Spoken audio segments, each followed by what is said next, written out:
1957ರಲ್ಲಿ ಕಾನ್ಪುರ್ ಜೈಲಿನಿಂದ ಕೈದಿಯೊಬ್ಬ ಎಲ್ಲರ ಕಣ್ಣೆದುರೇ ಜೈಲಿನಿಂದ ಎಸ್ಕೇಪ್ ಆದ.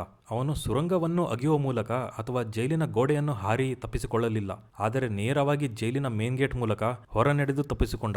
ಆ ಕೈದಿ ಅದು ಹೇಗೆ ತಪ್ಪಿಸಿಕೊಂಡ ಅಂತ ಎಲ್ಲರೂ ಆಶ್ಚರ್ಯಪಡುತ್ತಿದ್ದರು. ತನಿಖೆಯ ನಂತರ ಗೊತ್ತಾಗಿದ್ದೇನೆಂದರೆ ಅವನು ಪೊಲೀಸ್ ಯೂನಿಫಾರ್ಮ್ ಅನ್ನು ಧರಿಸಿ ಪರಾರಿಯಾದ ಅಂತ. ಅವನು ಜೈಲಿನಿಂದ ಹೊರ ಹೋಗುವಾಗ ಗಾರ್ಡ್ಸ್ಗಳು ಅವನನ್ನು ಸಲ್ಯೂಟ್ ಕೂಡ ಮಾಡಿದರಂತೆ. ಆದರೆ ಅದು ಹೇಗೆ ಸಾಧ್ಯವಾಯಿತು ಅಂತ ನೀವು ಯೋಚಿಸಬಹುದು. ಇಲ್ಲಿ ನಾವು ಮಾತಾಡ್ತಿರುವ ಕೈದಿ ನಟ್ವರ್ಲಾಲ್ ಎಂಬ ಒಬ್ಬ ಕುಖ್ಯಾತ ವಂಚಕ. ನಟ್ವರ್ಲಾಲ್ ಭಾರತದಲ್ಲೇ ಅತ್ಯಂತ ಕುಖ್ಯಾತ ವಂಚಕರಲ್ಲಿ ಒಬ್ಬ. ನಟ್ವರ್ಲಾಲ್ ಪೊಲೀಸ್ ಯೂನಿಫಾರ್ಮ್ ಅನ್ನು ಜೈಲಿನ ಒಳಗೆ ಸ್ಮಗಲ್ ಮಾಡಿ ಜೈಲಿನ ಗಾರ್ಡ್ಗಳಿಗೆ ಒಂದು ಹಣ ತುಂಬಿದ ಸೂಟ್ ಕೇಸ್ ಲಂಚ ನೀಡುವುದಾಗಿ ಆಸೆ ತೋರಿಸಿದ. ಅವನು ಯೂನಿಫಾರ್ಮ್ ಅನ್ನು ಧರಿಸಿ ನಂತರ ಜೈಲಿನ ಮೇನ್ ಗೇಟಿನಿಂದ ಹೊರಹೋದ. ಅವನು ಹೊರ ಹೋಗುವಾಗ ಗಾರ್ಡ್ಗಳು ಅವನನ್ನು ಸಲ್ಯೂಟ್ ಕೂಡ ಮಾಡಿದರು. ಅವನು ಜೈಲಿನಿಂದ ಹೊರ ಹೋದ ಮೇಲೆ ಗಾರ್ಡ್ಗಳು ಸೂಟ್ ಕೇಸ್ ಓಪನ್ ಮಾಡಿ ನೋಡಿದರೆ ಅದರಲ್ಲಿ ಬರೀ ನ್ಯೂಸ್ ಪೇಪರ್ಗಳಿದ್ದವು. ನಟ್ವರ್ಲಾಲ್ ಹೈ ಪ್ರೊಫೈಲ್ ಕ್ರೈಮ್ ಗಳನ್ನು ಮಾಡಿ ಜೈಲಿನಿಂದ ಎಸ್ಕೇಪ್ ಆಗುವುದರಲ್ಲಿ ತುಂಬಾ ಫೇಮಸ್ ಆಗಿದ್ದ. ಅದಲ್ಲದೆ ತಾಜ್ ಮಹಲ್, ಕೆಂಪುಕೋಟೆ, ರಾಷ್ಟ್ರಪತಿ ಭವನ ಮತ್ತು ಪಾರ್ಲಿಮೆಂಟ್ ಹೌಸ್ ಆಫ್ ಇಂಡಿಯಾ ಜೊತೆಗೆ ಅದರಲ್ಲಿ ಇರೋ 545 ಎಂಪಿಗಳೊಂದಿಗೆ ವಿದೇಶಿಗರಿಗೆ ಪದೇ ಪದೇ ಮಾರಾಟ ಮಾಡಿದ್ದ. ನಕಲಿ ದಾಖಲೆಗಳನ್ನು ಮತ್ತೆ ನಕಲಿ ಸಿಗ್ನೇಚರ್ಸ್ ಅನ್ನು ಮಾಡುವಲ್ಲಿ ಎಕ್ಸ್ಪರ್ಟ್ ಆಗಿದ್ದ ನಟ್ವರ್ಲಾಲ್ ಜನರನ್ನು ವಂಚನೆ ಮಾಡುವುದೇ ತನ್ನ ಕೆಲಸವನ್ನಾಗಿ ಮಾಡಿಕೊಂಡಿದ್ದ. ವಂಚನೆ ಮಾಡುವಾಗ ಸಿಕ್ಕಾಕಿಕೊಂಡು ಜೈಲಿಗೆ ಹೋದರೆ ಮತ್ತೆ ಜೈಲಿನಿಂದ ಪರಾರಿಯಾಗುತ್ತಿದ್ದ. ಸುಮಾರು 10 ಬಾರಿ ಅರೆಸ್ಟ್ ಆಗಿದ್ದ ನಟ್ವರ್ಲಾಲ್ 10 ಬಾರಿ ಜೈಲಿನಿಂದ ತಪ್ಪಿಸಿಕೊಂಡಿದ್ದ. ದೇಶದ 8 ರಾಜ್ಯಗಳಲ್ಲಿ 100ಕ್ಕಿಂತ ಹೆಚ್ಚು ಪ್ರಕರಣಗಳು ಮತ್ತು 113 ವರ್ಷಗಳಕ್ಕಿಂತ ಹೆಚ್ಚು ಜೈಲು ಶಿಕ್ಷೆಯ ಅವಧಿ ಇದ್ದರೂ ಕೂಡ ನಟ್ವರ್ಲಾಲ್ ಕೇವಲ 20 ವರ್ಷಗಳವರೆಗೆ ಮಾತ್ರ ಜೈಲು ಶಿಕ್ಷೆಯನ್ನು ಅನುಭವಿಸಿದ. ಯಾವುದೇ ಜೈಲು ನನ್ನನ್ನು ಹಿಡಿದಿಟ್ಟುಕೊಳ್ಳಲು ಸಾಧ್ಯವಿಲ್ಲ ಎಂದು ನಟ್ವರ್ಲಾಲ್ ಹೇಳುತ್ತಿದ್ದ.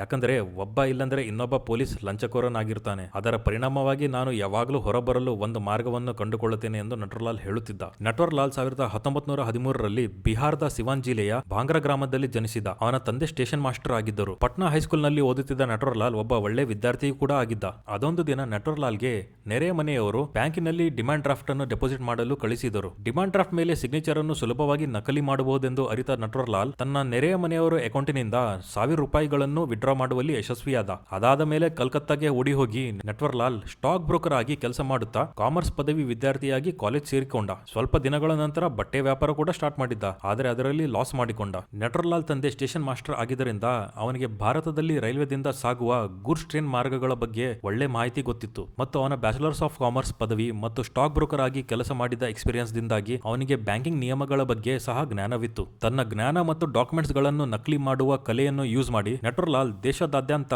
ಉದ್ಯಮಿಗಳನ್ನು ಮೋಸ ಮತ್ತು ವಂಚನೆ ಮಾಡಿದ್ದ. ಟಾಟಾ, ಬಿರ್ಲಾ ಮತ್ತು ಧೀರುಭಾಯ್ ಅಂಬಾನಿ ಸೇರಿದಂತೆ ಹಲವು ಪ್ರಸಿದ್ಧ ವ್ಯಕ್ತಿಗಳು ಮತ್ತೆ ಕೈಗಾರಿಕೋದ್ಯಮಿಗಳ ದಾಖಲೆಗಳನ್ನು ಫೋರ್ಜರಿ ಮಾಡಿ ಕಂಪನಿ ಖಾತೆಗಳಿಂದ ಹಣ ವಿಡ್ರಾ ಮಾಡುತ್ತಿದ್ದ. 50ರ ದಶಕದ ಆರಂಭದ ವೇಳೆಗೆ ಪಟ್ನಾ, ಮೀರಟ್, ಅಲಹಾಬಾದ್, ಆಂಧ್ರಪ್ರದೇಶ್ ಮತ್ತೆ ಮುಂಬೈನಲ್ಲಿ ತನ್ನ ಛಾಪನ್ನು ಮೂಡಿಸಿದ. ನಟ್ವರ್ಲಾಲ್ ನೂರಾರು ಅಂಗಡಿ ಮಾಲೀಕರು, ಚಿನ್ನಾಭರಣ ವ್ಯಾಪಾರಿಗಳು, ಬ್ಯಾಂಕರ್ಗಳು ಮತ್ತೆ ವಿದೇಶಿಯರಿಗೆ ಲಕ್ಷಗಟ್ಟಲೆ ರೂಪಾಯಿಗಳನ್ನು ವಂಚಿಸಿದ ಎಂದು ಹೇಳಲಾಗುತ್ತದೆ. 50ಕ್ಕೂ ಹೆಚ್ಚು ಅಲಿಯಾಸ್ಗಳನ್ನು ಬಳಸಿಕೊಂಡು ವೇಷಧಾರಣೆ ಮಾಡುತ್ತಿದ್ದ. ಕೆಲವೊಮ್ಮೆ ಸಾಮಾಜಿಕ ಕಾರ್ಯಕರ್ತ ಅಥವಾ ವ್ಯಾಪಾರಸ್ಥರಂತೆ ವೇಷ ಧರಿಸುತ್ತಿದ್ದ.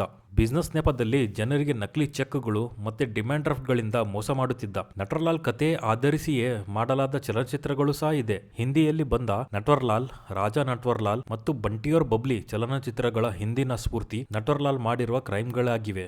ನಟ್ವರ್ಲಾಲ್ ಕೊನೆಯ ಬಾರಿ 1996ರಲ್ಲಿ 84ನೇ ವಯಸ್ಸಿನಲ್ಲಿ ಪೊಲೀಸರಿಂದ ಎಸ್ಕೇಪ್ ಆದ. ಕಾನ್ಪುರ್ ಜೈಲಿನಿಂದ ಏಮ್ಸ್ ಆಸ್ಪತ್ರೆಗೆ ಚಿಕಿತ್ಸೆಗಾಗಿ ಸಾಗಿಸುವಾಗ ಅವನು ಎಸ್ಕೇಪ್ ಆದ. ಕೊನೆಯದಾಗಿ 24 ಜೂನ್ 1996ರಂದು ಹೊಸ ದೆಹಲಿಯ ರೈಲ್ವೆ ನಿಲ್ದಾಣದಲ್ಲಿ ಅಧಿಕಾರಿಗಳಿಗೆ ಕಂಡಿದ್ದ. 2009ರಲ್ಲಿ ಒಬ್ಬ ವಕೀಲ ನಟ್ವರ್ಲಾಲ್ ವಿರುದ್ಧ ಬಾಕಿ ಉಳಿದಿರುವ 100ಕ್ಕಿಂತ ಹೆಚ್ಚು ಆರೋಪಗಳನ್ನು ಕೈಬಿಡಬೇಕೆಂದು ಕೋರ್ಟ್ಗೆ ವಿನಂತಿಸಿಕೊಂಡ. ಜುಲೈ 2009ರಲ್ಲಿ ನಟ್ವರ್ಲಾಲ್ ಡೆತ್ ಆಗಿದೆ ಎಂದು ಪ್ರತಿಪಾದಿಸಿದ. ಇನ್ನೊಂದು ಕಡೆ ನಟ್ವರ್ಲಾಲ್ ಸಹೋದರ 1996ರಲ್ಲಿಯೇ ತಾನು ನಟ್ವರ್ಲಾಲ್ ಅನ್ನು ಸಮಾಧಿ ಮಾಡಿರುವುದಾಗಿ ಹೇಳಿಕೊಂಡಿದ್ದ. ಆದರೆ ವಕೀಲನ ಪ್ರಕಾರ ನಟ್ವರ್ಲಾಲ್ 2009ರವರೆಗೆ ಜೀವಂತವಾಗಿದ್ದ. ನಟ್ವರ್ಲಾಲ್ ಭಾರತೀಯ ಇತಿಹಾಸದಲ್ಲೇ ಅತಿ ದೊಡ್ಡ ಹೈ ಪ್ರೊಫೈಲ್ ಕ್ರಿಮಿನಲ್ ಆಗಿದ್ದ. ಅವನನ್ನು ಕಂಡ ಜನರೆಲ್ಲ ಅವನೊಬ್ಬ ಅತ್ಯಂತ ಬುದ್ಧಿವಂತ, ಚಾಣಾಕ್ಷ ಮತ್ತೆ ಸ್ಪಷ್ಟ ಗುರಿ ಹೊಂದಿರುವ ವ್ಯಕ್ತಿ ಎಂದು ಹೇಳುತ್ತಾರೆ. ಅವನ ಕೆಲಸಕ್ಕೆ ಸಹಜವಾಗಿಯೇ ಆ ಗುಣಗಳು ಇರಲೇಬೇಕು. ಭಾರತದಲ್ಲಿ ವಿಶೇಷವಾಗಿ ಹೈ ಪ್ರೊಫೈಲ್ ವಂಚಕರನ್ನು ನಟ್ವರ್ಲಾಲ್ ಎಂದು ಕರೆಯಲಾಗುತ್ತದೆ. ಅನೇಕ ವಂಚಕರು ನಟ್ವರ್ಲಾಲ್ ಜೀವನವು ಅವರಿಗೆ ಸ್ಫೂರ್ತಿಯಾಗಿದೆ ಎಂದು ಹೇಳುತ್ತಾರೆ. ನಟ್ವರ್ಲಾಲ್ ಹೆಸರು ಇಂದಿಗೂ ಅವನ ಊರಿನಲ್ಲಿ ಕೇಳಲ್ಪಡುತ್ತದೆ. ಅವನು ಕಳ್ಳತನದ ಹಣವನ್ನು ಹಳ್ಳಿಯ ಜನರಿಗೆ ಹಂಚುತ್ತಿದ್ದ ಅಂತ ದಂತಕಥೆಗಳೂ ಸಹ ಇವೆ. ಕಳ್ಳತನದ ಹಣದಿಂದ ನಟ್ವರ್ಲಾಲ್ ಏನು ಮಾಡುತ್ತಿದ್ದ ಅಥವಾ ಸಾಯುವವರೆಗೆ ಅವನು ಎಲ್ಲಿದ್ದ ಎಂಬುದು ಯಾರಿಗೂ ನಿಖರವಾಗಿ ತಿಳಿದಿಲ್ಲ. ಆದರೆ ಅವನ ಅಪರಾಧದ ಕಥೆಗಳು ಖಂಡಿತವಾಗಿ ರೋಮಾಂಚಕ ಕಥೆಗಳಾಗಿವೆ. ಭಾಂಗ್ರಾ ಗ್ರಾಮಕ್ಕೋಸ್ಕರ ನಟ್ವರ್ಲಾಲ್ ಒಬ್ಬ ರಾಬಿನ್ ಹುಡ್ ನಂತಹ ವ್ಯಕ್ತಿಯಾಗಿದ್ದ ಎಂದು ಹೇಳುತ್ತಾರೆ. ಅವನು ತಾನು ಕದ್ದಿದ್ದ ಹಣವನ್ನು ಬಡವರಿಗೆ ಮತ್ತು ನಿರ್ಗತಿಕರಿಗೆ ಹಂಚುತ್ತಿದ್ದ ಎಂದು ಹೇಳಲಾಗುತ್ತದೆ. ನಟ್ವರ್ಲಾಲ್ ಅಹಿಂಸಾತ್ಮಕ ಪ್ರವೃತ್ತಿಯನ್ನು ಹೊಂದಿದ್ದು ಶ್ರೀಮಂತರು ಮತ್ತೆ ಅತಿ ಶ್ರೀಮಂತರನ್ನು ಮಾತ್ರ ಗುರಿಯಾಗಿ ಕಳ್ಳತನ ಮಾಡುತ್ತಿದ್ದ ಎಂದು ಹೇಳಲಾಗುತ್ತದೆ. ಸಿವಾನ್ ಊರಿನ ನಿವಾಸಿಯೊಬ್ಬನ ಪ್ರಕಾರ ನಟ್ವರ್ಲಾಲ್ ತನ್ನ ಊರಿಗೆ ಭೇಟಿ ನೀಡಿದಾಗಲೆಲ್ಲ ಜನರು ಗುಂಪಾಗಿ ಅವನನ್ನು ನೋಡಲು ಬರುತ್ತಿದ್ದರು. ನಟ್ವರ್ಲಾಲ್ ತಮ್ಮ ಹಳ್ಳಿಗೆ ಸೇರಿದವನು ಎಂದು ಭಾಂಗ್ರಾ ಜನರು ಇಂದಿಗೂ ಹೆಮ್ಮೆ ಪಡುತ್ತಾರೆ. 2011ರಲ್ಲಿ ಗ್ರಾಮದ ಜನರು ನಟ್ವರ್ಲಾಲ್ ಪ್ರತಿಮೆಯನ್ನು ಸ್ಥಾಪಿಸಲು ಕೂಡ ಪ್ಲಾನ್ ಮಾಡಿದರು. ಈ ವಿಡಿಯೋ ನಿಮಗೆ ಇಷ್ಟ ಆದಲ್ಲಿ ಈ ವಿಡಿಯೋಗೆ ಲೈಕ್ ಮಾಡಿ ಮತ್ತೆ ಶೇರ್ ಮಾಡಿ ಮತ್ತೆ ಸಬ್ಸ್ಕ್ರೈಬ್ ಮಾಡಿ ನಮ್ಮ ಈ ಲೋಕ ಚಾನಲ್ಗೆ.